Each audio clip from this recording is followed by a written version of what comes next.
बिस्मिल्लाहिर्रहमानिर्रहीम। अस्सलाम वालेकुम। आप तमाम दोस्तों को, भाइयों को जुमा मुबारक हो। जैसा कि आपको पता है कि आजकल पाकिस्तान में अशोब चश्म आंखों की बीमारियां बहुत ज़्यादा आई हुई हैं। तो मैंने सोचा कि आपको आज जुमा को मुबारक भी, और जुमे वाले दिन आपको होम्योपैथी के गिफ्ट दे दो, इस बीमारी से निजात पाएंगे।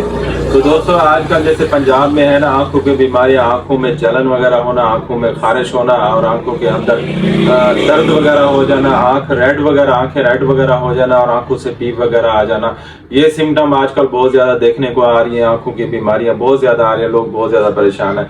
तो इसे दोस्तों, इसकी मैं आपको होम्योपैथी मेडिसिन बताऊंगा। होम्योपैथी जो मेडिसिन है, सबसे पहले आपने एकोनेट लेनी है 200 सुबह शाम लेनी है, और इसके साथ आपने बेलाडोना और यूफ्रेजिया, बेलाडोना और यूफ्रेजिया दिन में 4 दफा इस्तेमाल करनी है। एकोनेट सुबह शाम इस्तेमाल करें, इंशाल्लाह ठीक हो जाएंगे। आंखों की जितना बीमारी, आंखों से पानी आ रहा है, जलन आ रही है, दर्द हो रहा है, सारा कुछ ठीक हो जाएगा।